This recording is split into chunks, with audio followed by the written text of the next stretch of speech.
Eu pedi uma breve antecipação da sequência, porque como estão vendo por essa camiseta aqui, não olhe para a barriga, só para a camiseta, por favor. Mas a barriga sustenta a camiseta, né? Então tem essa outra perspectiva da barriga. Porque em nossa igreja estamos hoje com 7 cultos missionários. Começamos às 7 horas da manhã, com o pastor Antônio Carlos Costa, do movimento Rio de Paz. E agora, nos cultos das 9, das 11, está o pastor Fernando Brandão, está que eu estou acompanhando aqui a nossa transmissão lá. E agora, às 14 horas, dá para você ir lá, vamos ter uma procuradora da República falando sobre o ministério dela na luta contra a corrupção. E nós queremos mais e mais nos envolver, eu sei que os irmãos aqui, muitos já assinaram, nesta administração da justiça, também a partir de nós, como nossa responsabilidade. Então, hoje, no culto das 14 horas, estará ela, e no culto das 16 horas, vai estar uma das irmãs, Camila, que ajudou a implantar o projeto Cristolândia Crianças, na região metropolitana de São Paulo. É uma tragédia.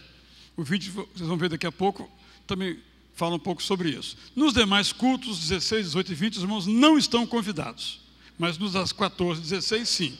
18 para frente, chegando, serão barrados e voltarão algemados aqui para o Meia. Ok? Então, não nos dê essa despesa de ter que contratar um camburão para trazer de volta. Agora, as 14, 16 são muito bem idos lá.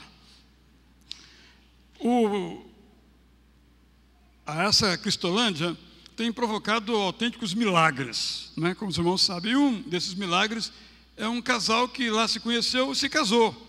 Vai ser notícia hoje no Fantástico, uma reportagem, não sei a natureza da reportagem, não vimos ainda.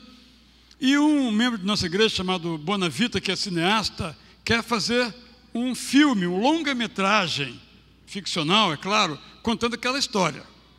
Então, eu vou pedir para colocar ali o meu telefone celular. Quem quiser saber um pouco mais sobre isso, como pode participar desse projeto, é só me adicionar aos seus contatos, me mandar a mensagem que eu colocarei você em contato com o Bonavita. Também o pastor Purim me autorizou a falar do Bom Dia Amigo 2016.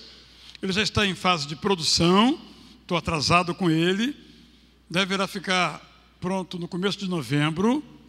Queremos fazer 100 mil exemplares, dos quais 40 mil marcos para o campo missionário, através dos missionários da nossa junta da convenção. E queremos colocar também 10 mil no INCA, só numa unidade, que o capelão nos solicitou e disse que ele mesmo vai distribuir isso ao longo do ano lá. Então, se você deseja, primeiro, participar desse esforço, porque isso vem das ofertas dos irmãos, né? De fazermos chegar esses exemplares a mais e mais pessoas, está ali o meu contato, você pode me perguntar como. Depois, não agora, se você quiser comprar para doar aos seus clientes, seus amigos, exemplares poucos ou em muita quantidade, você também pode fazer contato comigo ali. Eu vou começar na igreja Itacuruçá proximamente, não vou falar quando, não quero que ninguém vá lá. Sim, aqui é o lugar de vocês, lá é o lugar deles lá. Embora sejamos irmãos quase que siameses, né? A Igreja Batista do Meia Itacuruçá não sei quem é filial de quem, né? Então, assim não precisa saber também, continuamos assim, né? Sobre o seguinte título: Eclésia, Seminário sobre a Missão. E eu vou começar aqui hoje com os irmãos, o que eu vou falar lá ao longo de alguns domingos, que também não vou dizer quando, para ninguém se sentir assim convidado. Não estão convidados para participar. Porque há coisas básicas que às vezes nós nos esquecemos. O que é viver, por exemplo? A gente se esquece. Às vezes nem aprendeu, né? Não tem escola para como aprender a viver. A gente aprende, infelizmente, apanhando, né? A gente esquece o que é a vida. A gente esquece o que é família. Temos que ser lembrados. E a gente esquece o que é igreja. Eu dou um exemplo. Lá em nossa igreja temos um projeto de Natal, os irmãos têm um aqui belíssimo também, chamado Cantando Natal, em que nós cantamos as músicas natalinas na praça, para o bairro poder vir. Só que algumas vezes nós fazemos dentro. Mas para que dentro? As pessoas estão lá fora, não estão aqui dentro. Mas dentro é mais barato, é mais cômodo, não tem o risco da chuva. Lá fora, meus irmãos, eu fico olhando a meteorologia, vai chover, não vai chover, é uma tensão, olhando para o céu, acorda, olha para o céu, meio-dia olha para o céu, 4 da tarde olha para o céu, que é um movimento muito grande, né, para fazer aquilo na praça, e caro também. Fazemos dentro. Mas qual é o objetivo? Às vezes nós nos esquecemos. Gostamos muito, não é, de que tudo funcione direitinho. A ideia dos 7 cultos, em parte, é para tirar alguém da sua letargia. Jovens, letargia é preguiça. Os mais jovens, preguiça. Os mais velhos já sabem o que é letargia. Assídia. É a mesma coisa que letargia, preguiça, assídia. Depois olha o dicionário. Para que as pessoas saiam da sua letargia. Mas, meus irmãos, a maioria não sai. Quem vem no culto das 9, vem das 9. E não sai dali. Mas tem 7. Não, só vou no meu culto. Então, mas alguns se despertam e vêm. Então, por isso nós fazemos para despertar. A gente se acostuma muito a fazer as coisas, aí perde a razão pela qual nós fazemos. Por isso, vamos ler. Eu vou ler na NVI, os irmãos podem acompanhar na sua Bíblia. O texto de Efésios, capítulo 3, versos 2 a 14.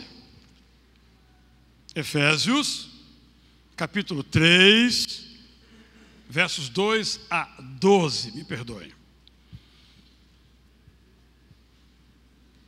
Certamente vocês ouviram falar da responsabilidade, se puderem marcar, sublinhe, imposta a mim em favor de vocês pela graça de Deus, isto é, o mistério que me foi dado a conhecer, isto é, deixou de ser mistério, por revelação, como já lhes escrevi em poucas palavras. Ao lerem isto, se ler essa carta, vocês poderão entender a minha compreensão do mistério de Cristo. Esse mistério não foi dado a conhecer aos homens de outras gerações, mas agora foi revelado pelo Espírito aos santos apóstolos e profetas de Deus, significando que mediante o Evangelho, através do Evangelho, por intermédio do Evangelho, os gentios, isto é, os não crentes, os não judeus, os que não foram ainda pela graça alcançados,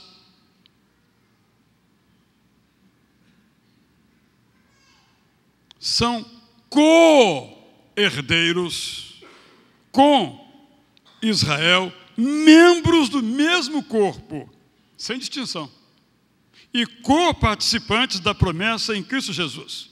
Deste Evangelho, me tornei ministro pelo dom da graça de Deus, a mim concedida pela operação de seu poder. Embora eu seja o menor dos menores de todos os santos, foi-me concedida esta graça de anunciar aos gentios as insondáveis riquezas de Cristo.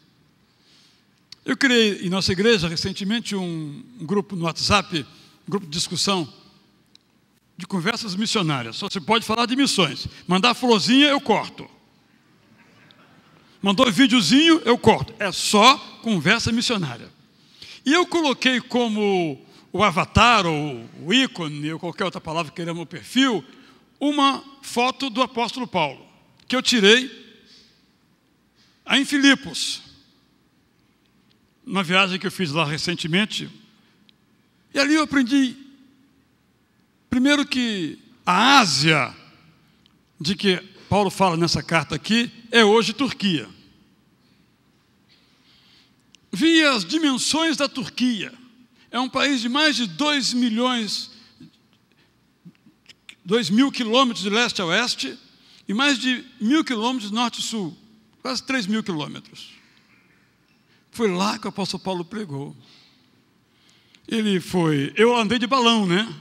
Então Paulo andou de balão, né? Teleférico, helicóptero, asa delta. Não. Foi tudo a pé. A pé. Paulo pregou na Turquia a pé. E nós fizemos de ônibus, está longa essa viagem de ônibus, dá para ir de avião, não? Eu fiquei mais encantado com o apóstolo Paulo, por isso eu coloquei nesse grupo de conversas missionárias a imagem do apóstolo Paulo. Ele se tornou ministro pelo dom da graça de Deus. Isso é para mim, gente. Eu sou ministro do dom da graça de Deus. Isso é para você. Você é ministro do dom da graça de Deus. E sabe quando é que nos tornamos ministros? O pastor Antônio Carlos Costa falou essa frase hoje pela manhã em nossa igreja. Quando aqueles que cruzam o nosso caminho são tocados pelo amor de Deus. Quem cruza o nosso caminho tem que ser tocado pelo amor de Deus, pela graça de Deus.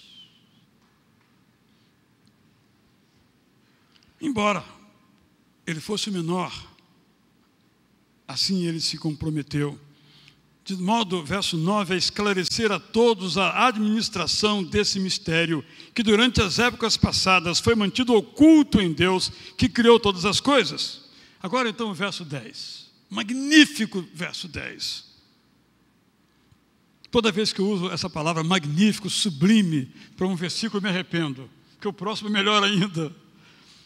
A intenção dessa graça era que agora, mediante a igreja, mediante através, por intermédio, mediante a igreja e mediante os anjos, não está aqui essa parte, né, dos anjos?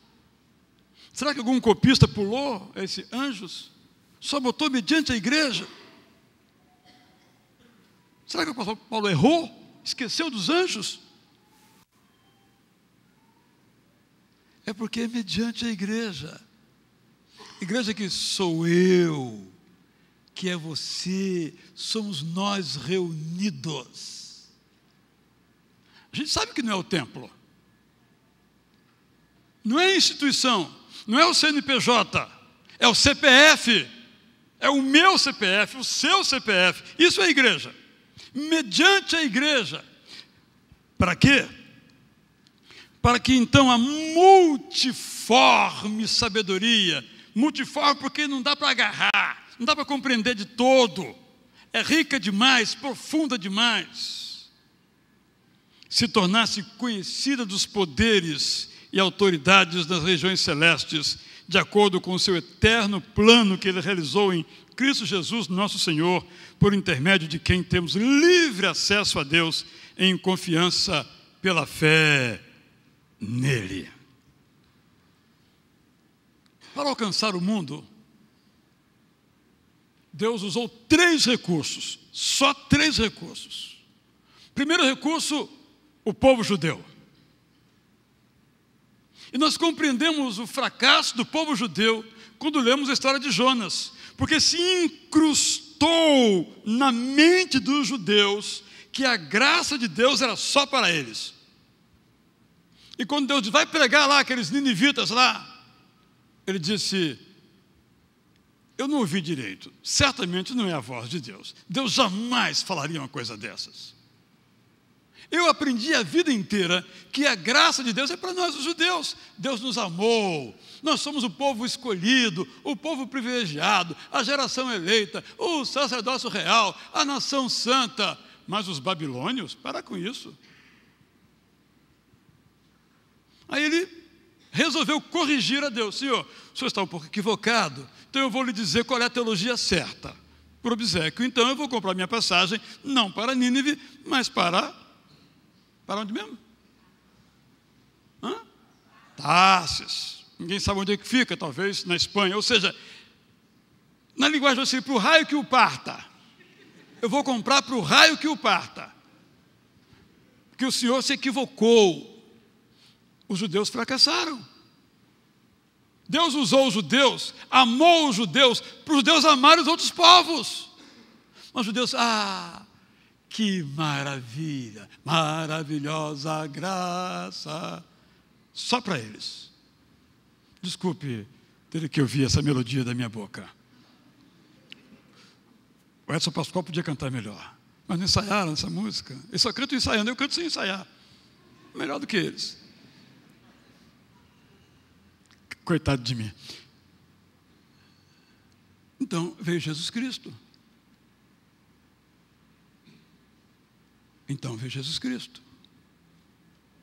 Morreu na cruz. Fracassou?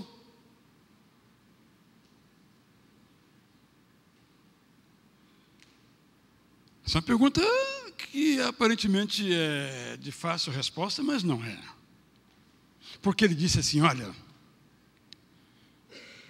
depois que Pedro fez aquela confissão de fé, ele disse, Pedro, eu vou edificar a minha igreja.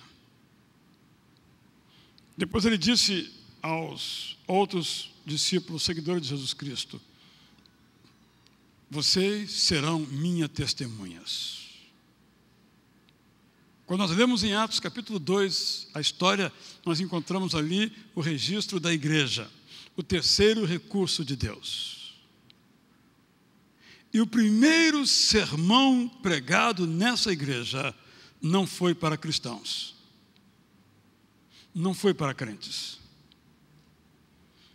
Pedro se levanta, em meio àquele burburinho que foi o batismo no Pentecostes com o Espírito Santo, ele disse, varões israelitas, vocês mataram o Messias. A primeira mensagem, portanto, da igreja de Jesus Cristo foi para os que estavam do lado de fora da igreja. Olha como nós invertemos as coisas.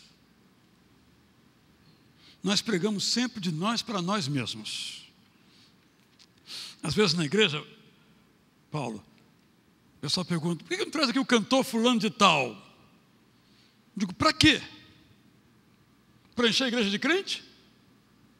Não me interessa crente na igreja, de outras igrejas aqui. Eu quero não crentes. Se esse cantor vai trazer não crentes, ok, vale a pena. Mas para trazer crente? Porque esta é a grande questão. A igreja tem um objetivo. O texto é muito claro. Nós fomos alcançados pela graça para comunicar a graça. Não fomos alcançados pela graça para bater no peito e dizer, eu tenho a força. Eu sou agraciado, ou eu sou melhor do que as pessoas. Sabe por quê? Nenhum de nós foi alcançado pela graça porque é bacaninha, legalzinho, bonzinho, santinho. É porque era pecadorzão mesmo. Mas a graça, como alcançou a Paulo, nos alcançou. E isso nos impõe, como impôs a Paulo, uma tremenda responsabilidade. Nós todos sabemos disto, mas nos esquecemos. Eu estou aqui para lhes lembrar. O objetivo da igreja não é cantar. O objetivo da igreja não é o pregador oferecer mensagem de conforto e consolo. O cântico, a mensagem interna, é um meio. Porque a igreja foi chamada para levar adiante a multiforme sabedoria de Deus. para que essa multiforme sabedoria de Deus se torne conhecida de todos. 3 meios, 3 recursos. Se então a igreja falhar, desculpe a ousadia, Deus terá que inventar um 4º recurso. Mas Deus continua apostando na igreja, você e nós. Para que então essa graça possa chegar ao mundo e alcançar e envolver o mundo com o amor de Deus. Nós continuamos o trabalho da redenção. Nós continuamos tomando a cruz de Jesus e levando essa cruz, porque é nessa cruz que os pecados dos homens são perdoados. Nós temos a tarefa de levar a cruz ao Gólgota do Rio de Janeiro, ao Gólgota de qualquer cidade do nosso país e do mundo. Por isso, depois de dizer então que Deus usou 3 recursos, e o terceiro somos nós, para que isso aconteça, precisamos nos lembrar de Romanos 1,16. O Evangelho é o poder de Deus. Mas será que o Evangelho é o poder de Deus, por exemplo, contra a corrupção que está tão enraizada, arraigada, intrinsecamente habitada no nosso coração? É o poder de Deus, também para isso. O Evangelho é o poder de Deus para nos tirar do nosso egoísmo. É. O Evangelho de Deus é o poder para curar os enfermos? É. Ou o Evangelho é uma fotografia na parede para nós olharmos, nos lembrarmos de como ele foi?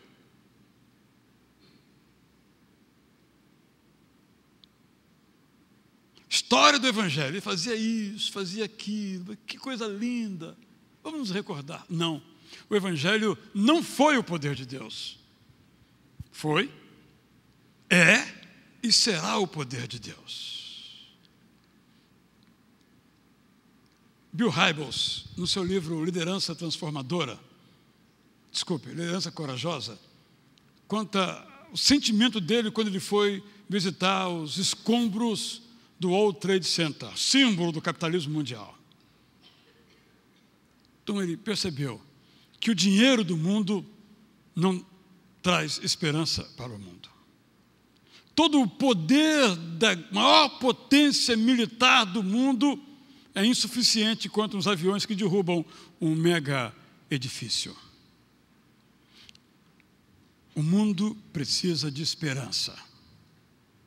E a igreja é a única organização que carrega a bandeira da esperança para o mundo. O partido político quer ver prevalecer a sua ideologia. É o poder pelo poder, todos eles. Outras organizações buscam o bem dos seus associados.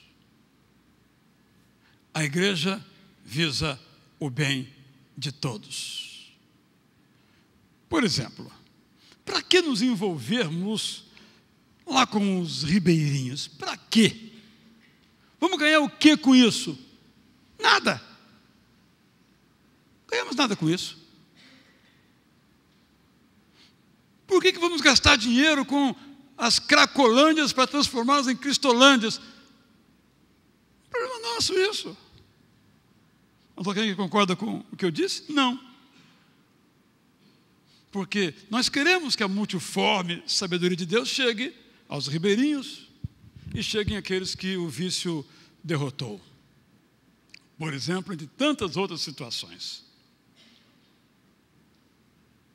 Então quando a gente olha para o mundo e diz, não tem mesmo jeito, não tem esperança, o Evangelho é o poder de Deus. Mas, meus irmãos, eu, às vezes, digo isto, mas não creio nisto.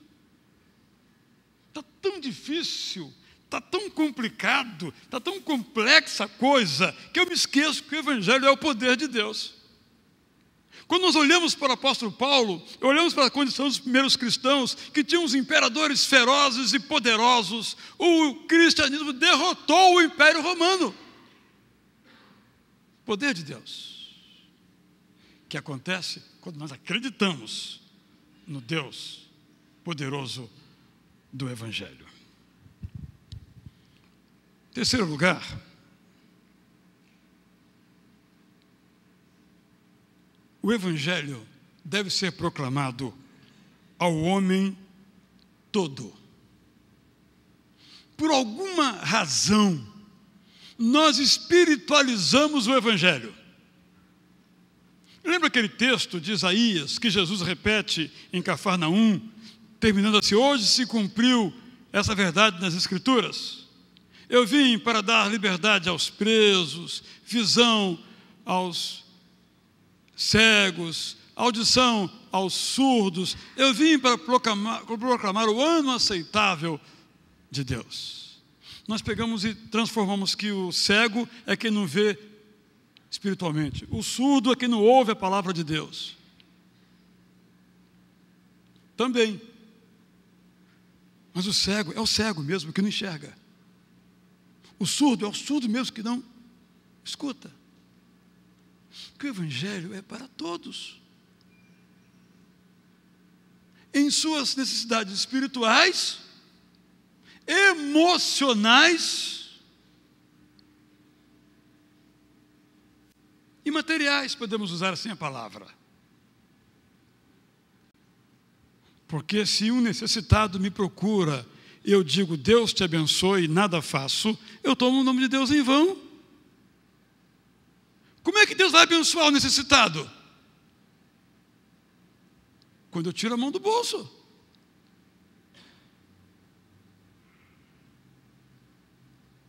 Deus te abençoe, meu irmão. Como Deus vai abençoar? Anjos?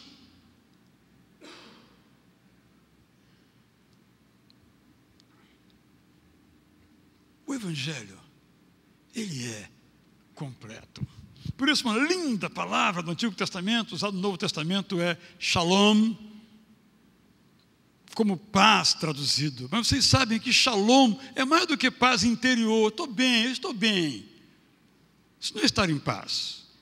Shalom é prosperidade, justiça, alegria de viver, honestidade, clareza de propósitos. Isso é shalom. O Evangelho é shalom, é poder para a paz.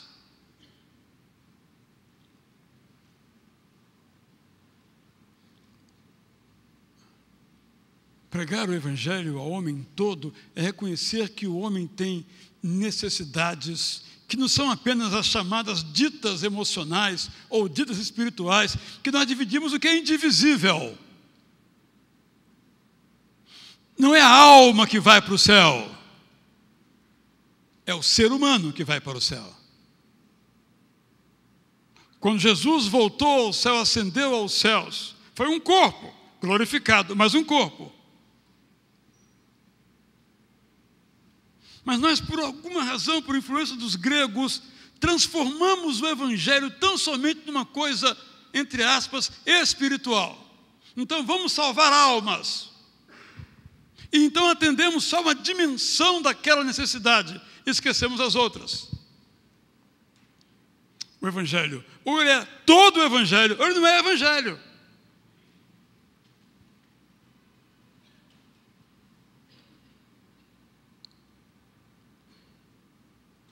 O Evangelho nos toca para fazer pelo outro o que o outro não pode fazer por si mesmo.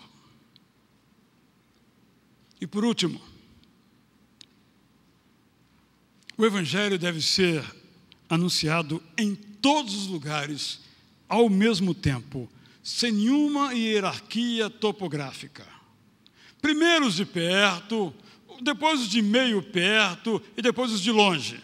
Se fosse assim, nunca o Evangelho teria chegado ao Brasil. Que quando vieram para cá, no século XIX, os missionários norte-americanos, o país de onde vieram não era ainda todo evangelizado. Se nós formos esperar para pregar no Haiti ou no Afeganistão, depois que todo o Brasil for alcançado, o nosso bairro for alcançado, nunca chegaremos a lugar algum. Essa é uma beleza do Evangelho, é para ir ao mundo todo, em todos os lugares, ao mesmo tempo. Esse é o mandamento de Mateus 28, 19 a 20, que sabemos de cor. Ide por todo mundo. Eu só quero terminar dizendo o seguinte: esse mandamento só será cumprido pela igreja se for cumprido por todos os cristãos. Não apenas por missionários que nós mandamos, mas por todos os cristãos, incluídos os profissionais que são missionários, onde eles estão. Uma irmã de nossa igreja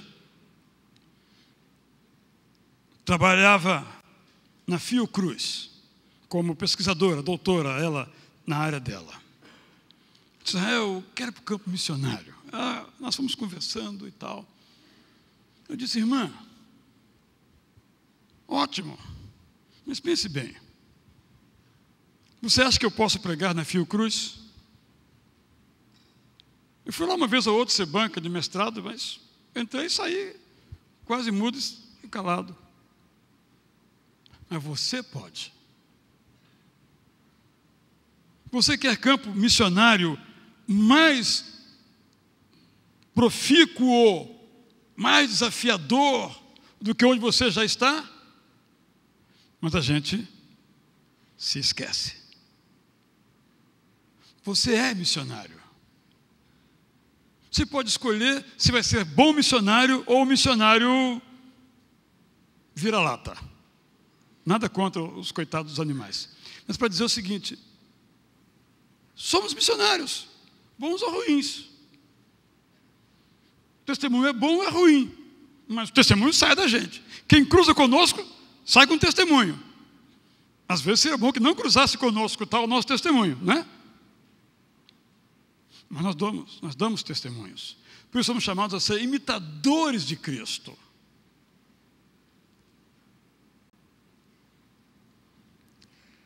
Você e eu somos recurso de Deus para levar a multiforme sabedoria de Deus a todos. Como é que eu me julgo nesse capítulo? Como é que você se julga neste capítulo? Meus irmãos, que maravilhosa graça. Guardamos para nós ou utilizamos como instrumento de libertação vinda de Deus para os seres humanos? Este é o desafio desta manhã. Deus me ajude. Ajude a você a sempre se lembrar dessas coisas muito óbvias. E inspire e unja você a encontrar meios de ser um recurso de Deus para a salvação de todos os homens. Porque o Evangelho é o poder de Deus.